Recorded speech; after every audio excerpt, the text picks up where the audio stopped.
Craig Hamilton Parker dan ramalan yang mengganggu tentang Charles III. Peringatan kerajaan atau narasi yang menimbulkan kepanikan untuk tahun 2026. Dalam dunia monarki Inggris yang selalu bergejolak, di mana setiap gerak-gerik dianalisis dan setiap keheningan ditafsirkan, sebuah prediksi baru telah memicu perdebatan. Tokoh utama dalam kisah ini bukanlah seorang abdi dalam atau analis politik, melainkan seorang peramal, Craig Hamilton Parker, yang dikenal banyak orang sebagai Nostradamus Inggris yang baru. Pernyataan terbarunya telah mengguncang para pendukung dan penentangnya. Ia mengklaim bahwa pemerintahan Charles III dapat berakhir tiba-tiba pada Februari 2026, tanggal yang ia gambarkan sebagai sangat suram. Sebagai seorang jurnalis yang mengkhususkan diri dalam analisis tokoh publik, sangat penting untuk memisahkan dampak emosional dari prediksi tersebut dari fakta-fakta yang dapat diverifikasi, memeriksa rekam jejak peramal tersebut, dan merenungkan apa arti pernyataan semacam ini bagi monarki dan opini publik. Tanggal yang dimaksud Februari 2026. Menurut Parker, Raja tidak akan hidup lebih lama dari tahun 2025. Dalam pernyataannya, ia menyatakan bahwa seiring berjalannya tahun itu, Raja akan tampak semakin lemah dan jadwal publiknya akan semakin berkurang. Bagi peramal tersebut, penurunan penampilan dan kegiatan resmi akan menjadi tanda kondisi kesehatan yang lebih buruk daripada yang dikomunikasikan secara resmi. Tanggal yang ia sebutkan, Februari 2026, tidak disajikan sebagai peringatan yang ambigu, tetapi sebagai titik balik yang pasti.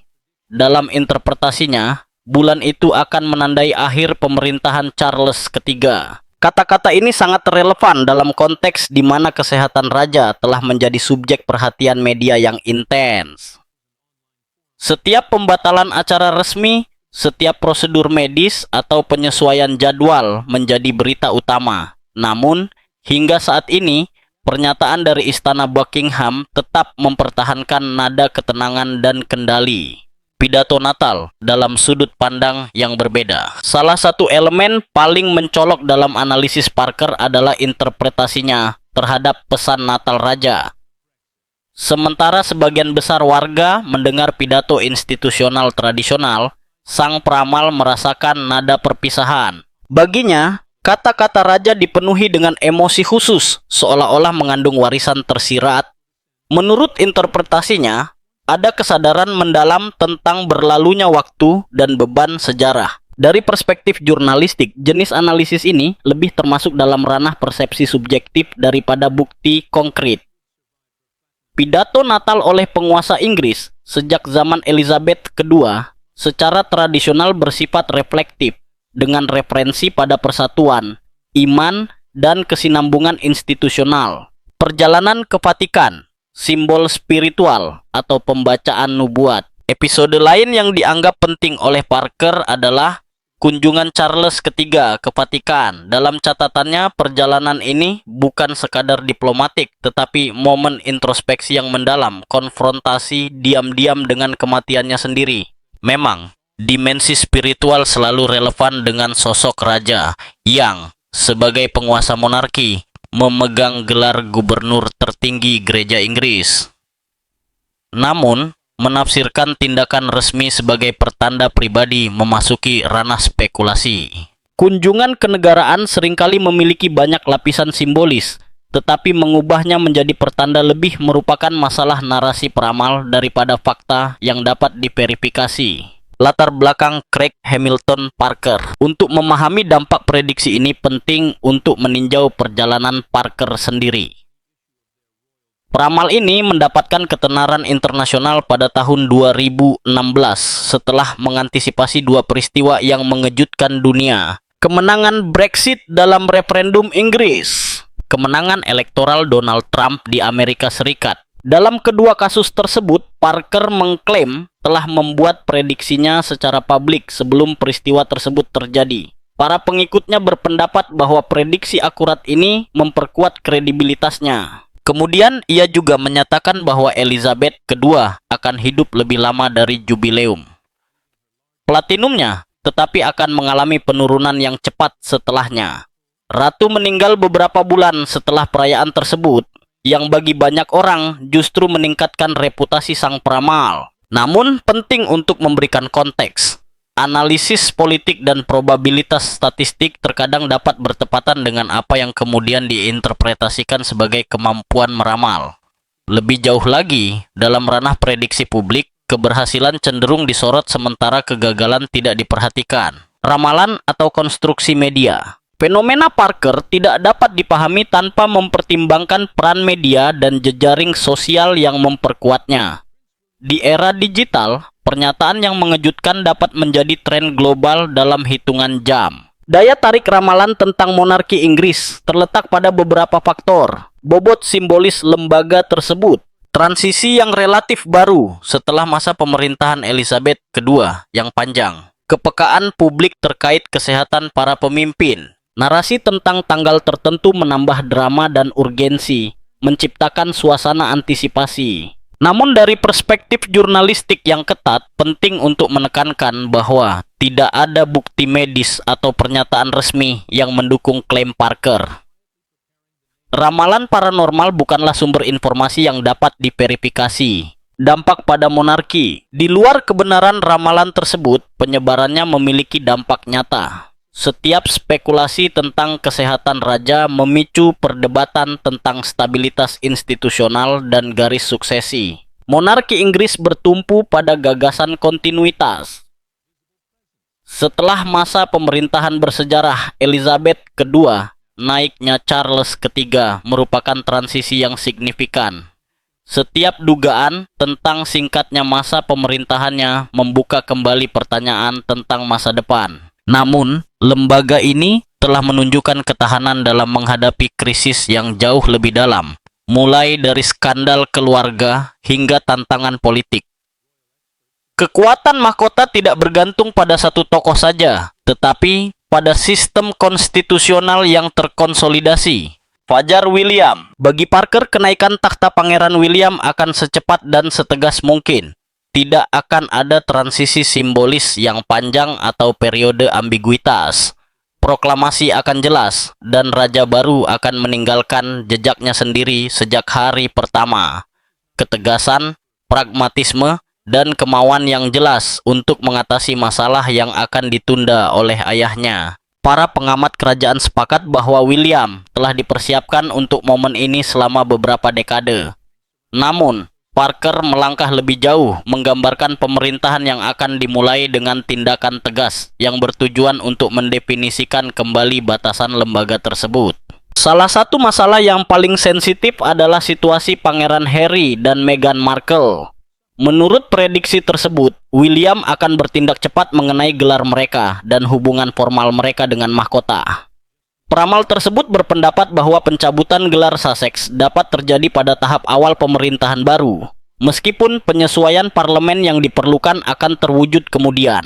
Jauh dari menafsirkannya sebagai tindakan balas dendam, Parker menyajikannya sebagai strategi institusional untuk menentukan siapa yang secara resmi mewakili mahkota dan mengembalikan kejelasan pada sistem yang telah mengalami ketegangan publik dalam beberapa tahun terakhir.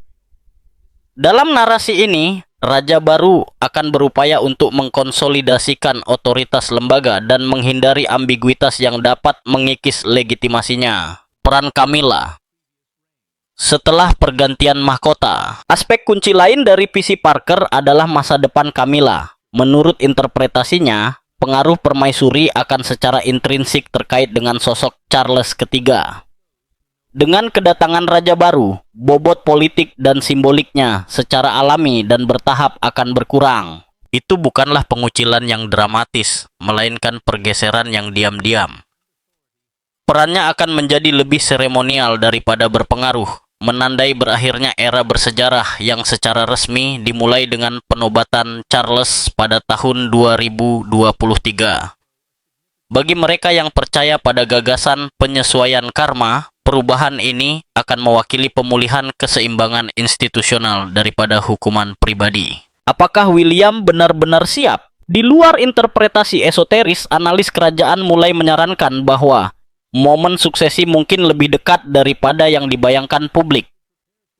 Pakar kerajaan Katie Nicole telah menekankan dalam berbagai wawancara bahwa takhta tidak pernah terasa begitu dekat bagi Pangeran Wales. Kesulitan kesehatan raja saat ini telah menjadi pengingat nyata akan kerapuhan waktu. Tetapi, menurut sumber yang dekat dengan pewaris takhta, William tidak hanya siap, ia telah menghabiskan bertahun-tahun secara bertahap memikul tanggung jawab yang telah mempersiapkannya untuk memimpin monarki di abad ke-21. Tantangannya signifikan. Institusi tersebut harus menyeimbangkan tradisi dan modernitas, protokol dan kemudahan akses, simbolisme dan efektivitas. Dalam hal ini, sang pangeran telah menunjukkan pemahaman yang mendalam tentang kekuatan lunak yang dimiliki oleh keluarga kerajaan, Catherine, dan kekuatan diam. Dalam persamaan ini, peran Catherine, Putri Wales, sangat penting. Catherine bukan sekadar calon permaisuri. Ia telah memposisikan dirinya sebagai figur strategis dalam citra publik kerajaan. Setiap penampilan, setiap inisiatif amal, setiap tindakan yang diukur dengan cermat berkontribusi untuk memperkuat citra stabilitas dan empati yang dibutuhkan oleh lembaga tersebut. Para ahli menekankan bahwa pasangan tersebut sepenuhnya memahami besarnya pengaruh mereka. Mereka telah menumbuhkan citra mudah didekati, bertanggung jawab terhadap keluarga, dan komitmen sosial yang beresonansi dengan generasi baru tanpa memutuskan warisan sejarah. Sementara Charles mewakili transisi antara era Elizabeth dan masa kini, William dan Catherine melambangkan modernisasi yang terkendali. Sebuah monarki yang mendengarkan, beradaptasi, tetapi tidak melepaskan esensinya. Transisi yang sudah berlangsung, meskipun secara resmi tidak ada yang berubah, banyak analis setuju bahwa transisi sudah berlangsung secara diam-diam. Setiap tindakan resmi yang dilakukan oleh William, setiap pidato yang dipilih dengan cermat, setiap keputusan strategis menunjukkan bahwa penyerahan kekuasaan tidak akan dilakukan secara improvisasi. Jika prediksi yang paling tegas dikonfirmasi, termasuk keputusan mengenai Harry dan Meghan, pemerintahan baru dapat dimulai dengan deklarasi prinsip yang tegas, tanggung jawab, konsistensi institusional, dan batasan yang jelas. Pertanyaan yang membayangi situasi ini adalah, apakah ketegasan ini akan dianggap sebagai pembaruan yang diperlukan atau sebagai pengerasan yang berlebihan? Garis antara kepemimpinan yang tegas dan kekakuan institusional sangat tipis, dan keberhasilan raja baru akan bergantung pada kemampuannya untuk menyeimbangkannya. Warisan Charles III dan beban keputusan yang tertunda. Naiknya Pangeran William ke takhta sebagai William kelima di masa depan tidak akan terjadi begitu saja. Ia akan mewarisi sebuah institusi yang dibentuk oleh pemerintahan panjang Elizabeth II dan periode adaptasi yang dipimpin oleh Raja Charles III. Charles telah berupaya menyeimbangkan tradisi dan modernitas, tetapi ia juga dikritik karena menunda keputusan-keputusan yang rumit, terutama mengenai krisis keluarga yang merusak reputasi kerajaan. Menurut Parker, pemerintahan William tidak akan dimulai dengan gestur simbolis atau pidato-pidato yang bersifat mendamaikan, tetapi dengan tekad. Menurut pandangannya, ini akan menjadi zaman konsekuensi. Suatu masa ketika hak istimewa tidak lagi dilindungi oleh darah dan tradisi, dan di mana tanggung jawab institusional akan lebih diutamakan daripada ikatan pribadi. Kasus Andrew, akhir dari perlindungan implisit. Salah satu isu yang paling sensitif adalah situasi Pangeran Andrew. Selama bertahun-tahun, Duke of York tetap menjadi pusat kontroversi karena hubungannya dengan Jeffrey Epstein dan penyelesaian di luar pengadilan yang dicapai dengan Virginia Giuffre. Meskipun ia dicopot dari tugas-tugas publik, ia tetap mempertahankan hak istimewa dan tempat tinggal tertentu yang dianggap banyak orang sulit untuk dibenarkan kepada publik. Dalam skenario yang dijelaskan oleh Parker, periode perlindungan diam-diam ini akan berakhir. William menyadari kerusakan reputasi yang disebabkan oleh kasus tersebut, akan bertindak tegas. Ia akan mendefinisikan kembali peran pamannya atau ketiadaan peran tersebut dalam struktur kelembagaan.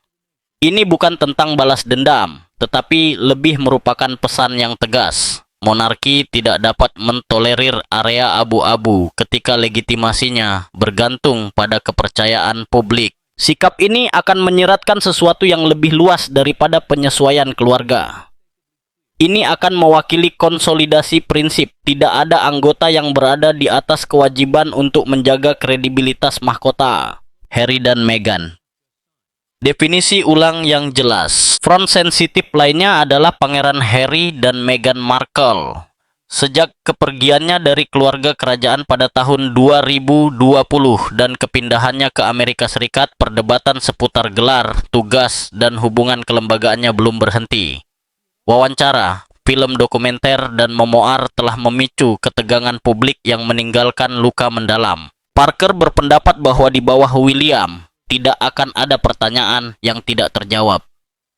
Raja baru akan memilih pemisahan yang jelas.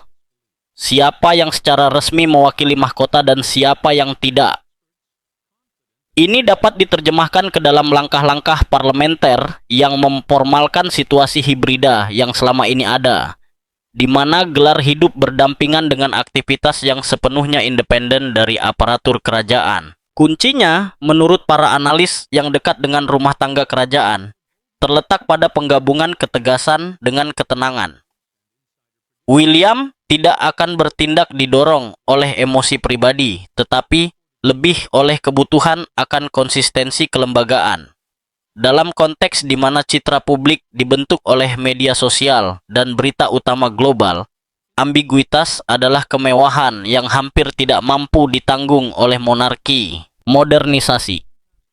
Tanpa gangguan, pandangan Rebecca English. Di luar konflik keluarga, potensi pemerintahan William akan ditandai dengan modernisasi strategis. Koresponden kerajaan Rebecca English dalam kolom-kolom terbarunya untuk Daily Mail menekankan bahwa pewaris takhta tidak memiliki kesabaran untuk argumen selalu dilakukan dengan cara ini, ketika suatu praktik tidak lagi memiliki tujuan yang jelas.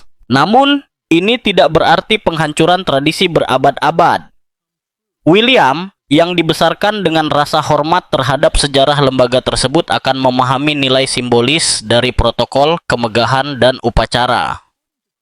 Perbedaannya terletak pada kriteria. Setiap tradisi akan dievaluasi melalui lensa kegunaannya dan hubungannya dengan masyarakat kontemporer.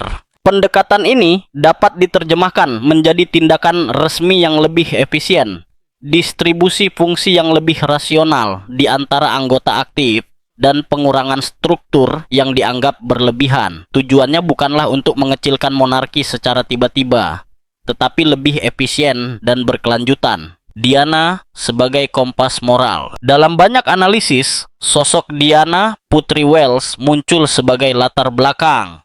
William, yang sangat terpengaruh oleh kisah ibunya, akan belajar bahwa empati dan hubungan langsung dengan publik adalah aset penting. Tetapi dia juga akan memahami risiko terlalu banyak terekspos dan kerapuhan citra publik. Jika ada sesuatu yang akan menjadi ciri khas pemerintahannya, itu adalah keseimbangan antara kepekaan dan otoritas.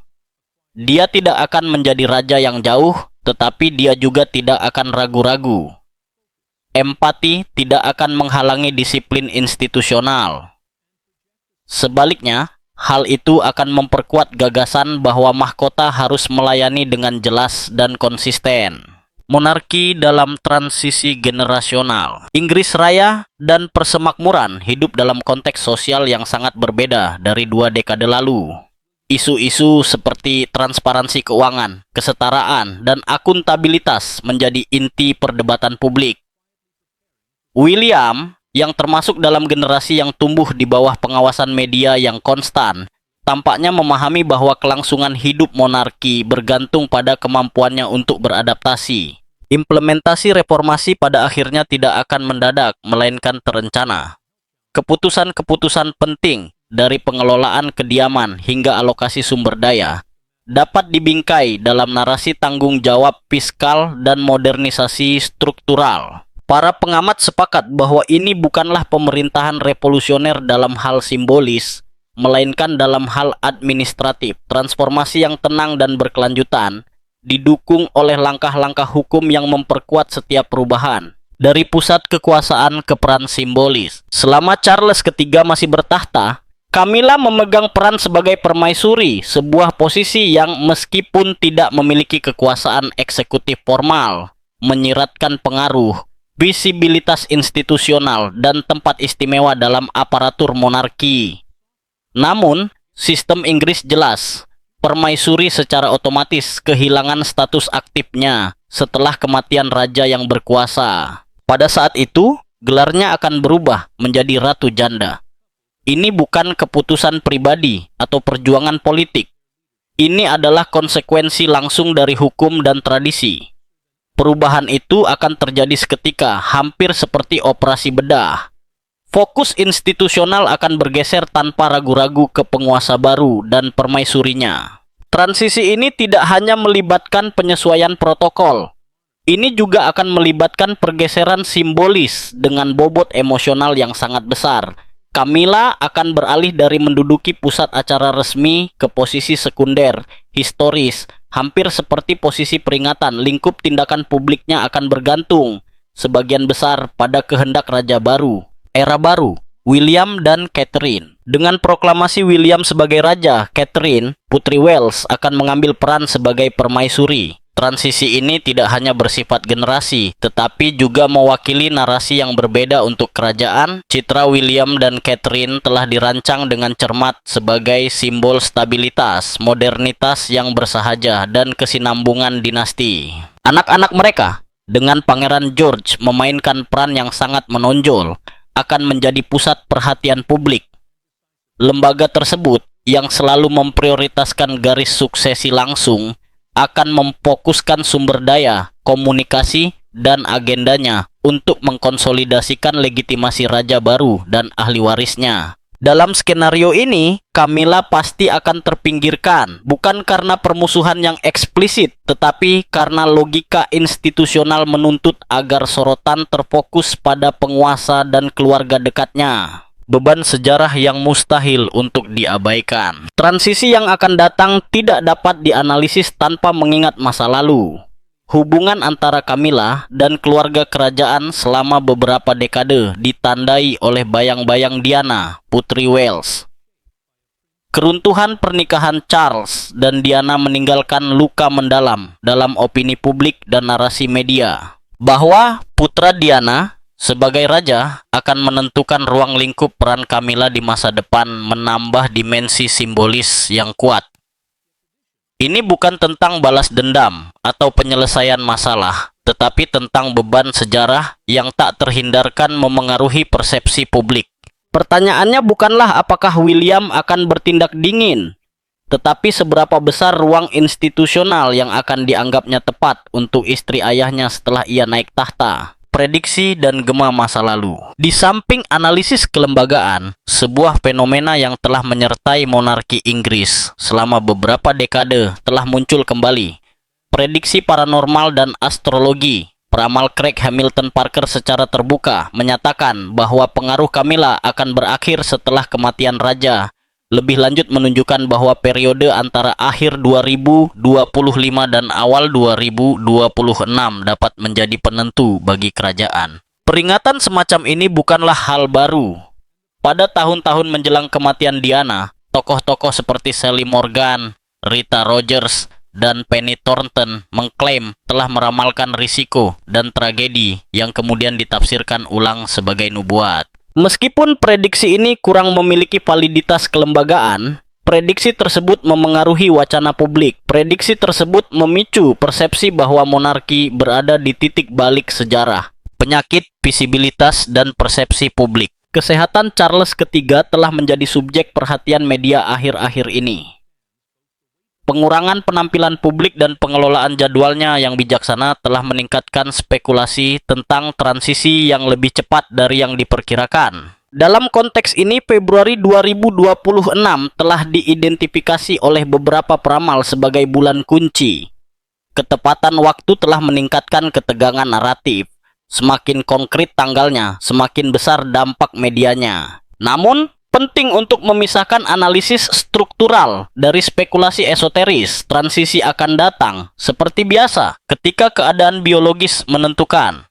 Institusi ini dirancang untuk menyerap perubahan dengan koreografi yang telah dipersiapkan dengan sempurna. Apa yang sebenarnya akan hilang dari Camilla? Di luar gelar, kehilangan terbesar Camilla adalah simbolis. Selama hampir 3 dekade, ia menunggu untuk mengukuhkan posisinya di dalam institusi tersebut. Ia beralih dari sosok kontroversial menjadi sosok yang secara bertahap diterima oleh berbagai sektor masyarakat Inggris. Pengangkatannya sebagai Ratu Permaisuri adalah puncak dari proses legitimasi tersebut. Namun, sejarah monarki tidak kenal ampun. Tidak ada posisi yang permanen kecuali posisi institusi itu sendiri. Setelah menjadi Ratu Janda, agendanya dapat diprediksi akan berkurang menjadi dukungan khusus, penampilan sesekali, dan acara peringatan. Pengaruhnya terhadap keputusan strategis akan minimal atau bahkan tidak ada. Dampak potensial terhadap monarki. Jika transisi bertepatan dengan iklim ketegangan, seperti yang diprediksi beberapa pihak, tantangan William akan berlipat ganda, mengkonsolidasikan otoritas dan menjaga stabilitas. Monarki Inggris telah melewati berbagai peristiwa seperti abdikasi, skandal, dan tragedi. Namun, setiap generasi menghadapi ujiannya sendiri. Bagi William, tantangannya adalah memproyeksikan pembaharuan tanpa melanggar tradisi. Dalam konteks ini, sosok Camilla dapat menjadi pengingat masa lalu, jembatan antara dua era, tetapi bukan pemain sentral dalam babak baru.